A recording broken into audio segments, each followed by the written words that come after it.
Atención, viajeros del tiempo y exploradores del alma humana, prepárense para un viaje fascinante a través de las encrucijadas de la existencia, guiados por la pluma experta de Kieran Setilla, en su obra En la mitad de la vida.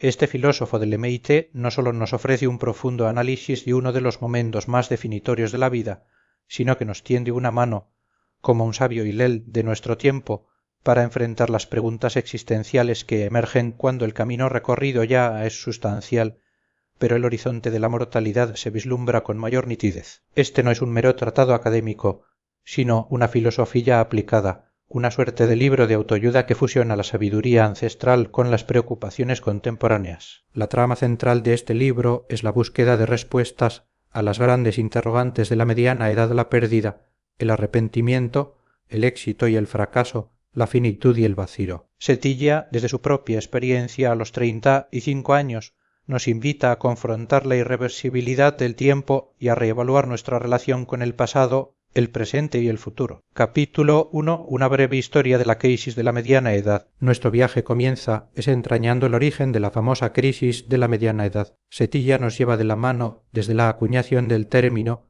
por el psicoanalista George Jacques en 1965, pasando por su popularización en la década de 1970 con figuras como Gail Shea y sus pasajes que consolidaron el estereotipo del desasosiego en la edad madura. La narrativa de la crisis fue tan potente que se proyectó incluso en obras literarias muy anteriores, como el mito de Sísifo de Camus o la Divina Comedia de Dante, lo que sugiere una inquietud humana intemporal, aunque el concepto moderno sea reciente. Sin embargo, el apogeo de la crisis fue seguido por su caída. A finales de los 90, el vasto estudio Midas en Estados Unidos pareció desmentir la universalidad de la crisis, retratando la mediana edad como un periodo de crecimiento y estabilidad. Pero la idea de la crisis no desapareció, simplemente se reinventó. Renació en el siglo XXI de la mano de la economía del bienestar, con estudios como el de Lange-Flower y Oswald, que revelaron una curva de felicidad en forma de U a lo largo de la vida,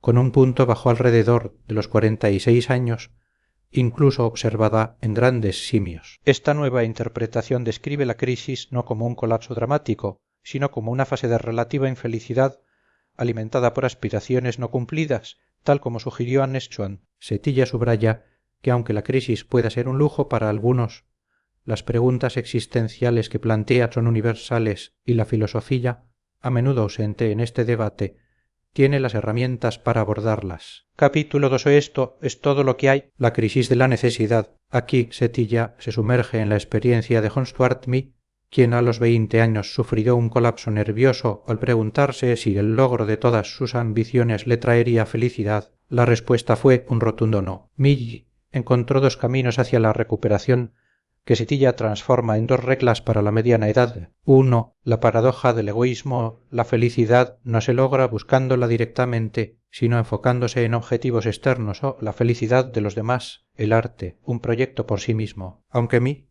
no era egoísta, su problema era una concepción de la felicidad excesivamente ligada a la reforma social. 2. El valor existencial. V.S. Meliorativo Setilla conecta la experiencia de Mill con la distinción de Aristóteles entre actividades con valor meliorativo, aquellas que resuelven problemas o alivian el sufrimiento, como la política o la medicina, y actividades con valor existencial, aquellas que se realizan por sí mismas, por su valor intrínseco, como la contemplación o el arte. La crisis de Mill provenía de una vida abrumadoramente consumida por el valor meliorativo, dejándole sin saber qué hacer en un mundo ideal donde el sufrimiento se hubiera erradicado. La solución de Setilla es clara: debemos hacer espacio en nuestras vidas para el valor existencial. Estas son actividades que, aunque puedan parecer ociosas o superfluas, son inherentemente buenas y deseadas, incluso en un mundo perfecto. Esto no se limita a la alta filosofía o el arte,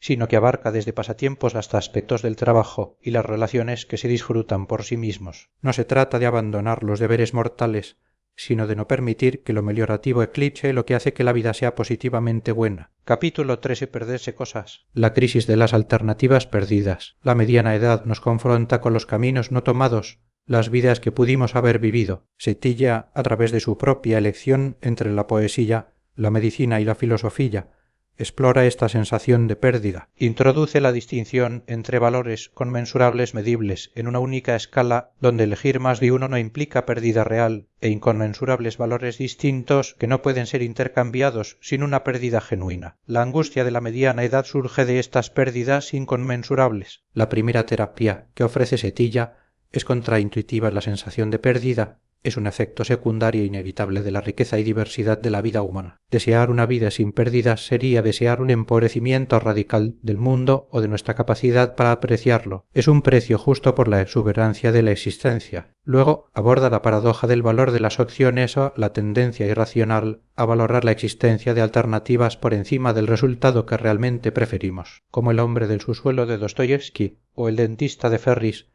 A veces queremos tener opciones tanto que elegimos una peor vida por no cerrar ninguna puerta. Setilla advierte contra este autoengaño. Las opciones no tienen un valor tan ilimitado como para justificar una vida subóptima. Finalmente, la nostalgia por la juventud y sus infinitas posibilidades. Setilla explica que el dolor no proviene de no haberlo tenido todo, sino de un cambio epistémico de saber que tendrás pérdidas, a saber cuáles son esas pérdidas específicas una vez que las decisiones se han tomado. Sin embargo, la libertad de la juventud también conlleva incertidumbre y falta de identidad. Proyectamos una falsa imagen de confianza en nuestro yo más joven. La solución es aceptar que la riqueza de la vida implica cerrar puertas y que la identidad y la estabilidad a nada tienen su propio valor. No te obsesiones con lo que podría haber sido, pues para ello necesitarías una cierta amnesia. Capítulo 4. Retrospección. La crisis del arrepentimiento. Cómo reconciliarnos con los errores, desgracias y fracasos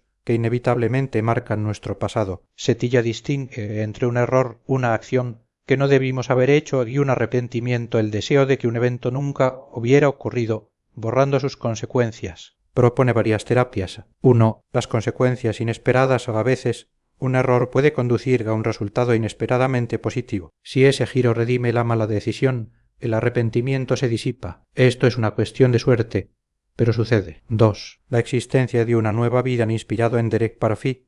Setilla plantea que si la existencia de un ser querido como un hijo depende de un error pasado, puedes ratificar ese error por amor a esa persona. La vida de tu hijo, con su dignidad insustituible, se convierte en una razón para aceptar ese pasado. Aunque esta estrategia tiene limitaciones, no aplica a no padres o a eventos posteriores al nacimiento. La teoría del caos sugiere que muchas de nuestras decisiones pasadas, por pequeñas que sean, son vitales para la existencia de nuestros hijos. 3. La riqueza de la especificidad y la aversión al riesgo cuando miramos el pasado.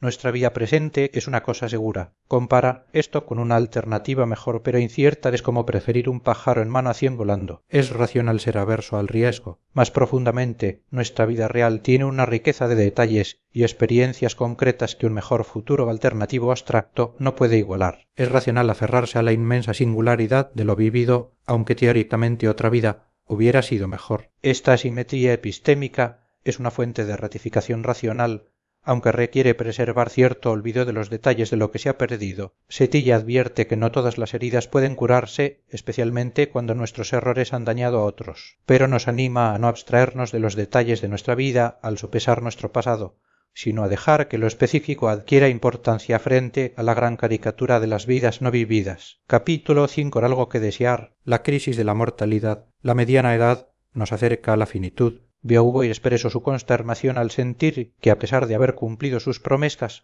su vida era simplemente de una vida humana, no la de un dios. Setilla explora tratamientos filosóficos para el miedo a la muerte. 1. El argumento de Epicuro: la muerte nada es para nosotros, pues cuando nosotros somos, la muerte no está, y cuando la muerte está, nosotros no somos. Crítica de esto ignora el daño de la privación, la cesación de todas las cosas buenas de la vida. 2. El argumento de la simetría de Lucrecio: ¿por qué temer la no existencia post-mortem más que la no existencia prenatal? Crítica: nuestro sesgo en favor del futuro nos hace valorar más los placeres venideros que los pasados, explicando el miedo a la muerte. Sin embargo, la racionalidad de este sesgo es debatida. 3. La indeseabilidad de la inmortalidad. De filósofos como Bernard Williams argumentan que la vida eterna sería aburrida o carente de sentido, lo que haría irracional desearla, y por tanto, lamentar su ausencia. Critica esta terapia solo aborda el deseo egoísta de más vida como si fuera un superpoder. No aborda la vinculación o apego profundo a la propia existencia y la de los seres queridos, que es una respuesta a la dignidad de la vida humana. Setilla introduce la distinción entre preocupación por el bienestar, desear lo mejor para alguien, y apego, desear que siga existiendo. El miedo a la muerte, tanto propia como ajena,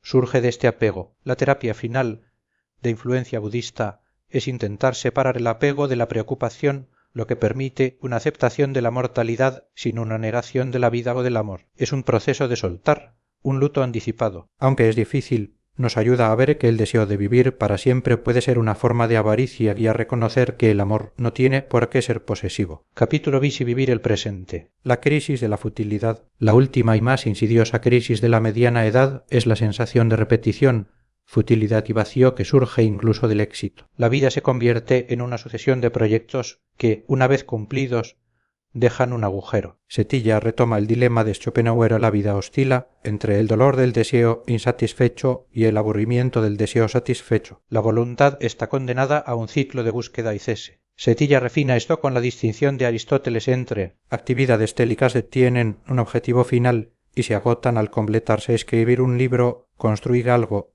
casarse. Su éxito es su fin, convirtiéndolas en autodestructivas. Actividades atélicas no tienen un punto final ni se agotan al realizarse: dar un paseo, escuchar música, filosoficin, ser padre. Se realizan plenamente en el presente. El problema de la mediana edad es nuestra orientación télica excesiva. Nos hemos centrado demasiado en los proyectos y sus logros, descuidando el valor intrínseco del proceso. La solución es cultivar una orientación atélica, encontrar significado en el proceso, no solo en el proyecto. Esto es vivir el presente en un sentido profundo y filosófico. El mindfulness, en esta interpretación, no es una fuga metafísica, sino una práctica para reeducar nuestra atención. Nos permite apreciar el valor de las actividades atélicas que impregnan nuestra vida diaria, desde la escritura hasta la paternidad o incluso el trabajo. Al valorar el proceso en sí mismo, la satisfacción no se pospone ni se agota, se experimenta en el aquí y ahora, liberándonos de la tiranía de los proyectos. No se trata de abandonar los proyectos importantes, sino de amar sus contrapartidas atélicas, de disfrutar el viaje tanto como el destino. Conclusión: un mapa para el camino. Setilla cierra su obra con un resumen de estas 6 crisis y sus 11 ideas y media, invitándonos a reevaluar nuestra relación con el tiempo, el valor y nuestra propia existencia. Desde la lucha contra el egoísmo y la búsqueda de valor existencial cap. 2. Pasando por la aceptación de las pérdidas inevitables y la riqueza de nuestra vida singular cap. 3 y 4. Hasta el enfrentamiento con la mortalidad y el desapego capo. 5. Y finalmente, la liberación de la futilidad mediante una vida más atélica y consciente capo. 6. El libro de Setilla es, en esencia, un mapa para navegar las complejidades de la mediana edad, una invitación a la introspección filosófica para transformar la angustia en sabiduría y el vacío en plenitud. Nos recuerda que las preguntas existenciales que enfrentamos no son un lujo, sino una parte fundamental de la condición humana, y que la filosofía, con sus distinciones y argumentos, ofrece herramientas poderosas para vivir una vida más consciente y significativa, aquí y ahora.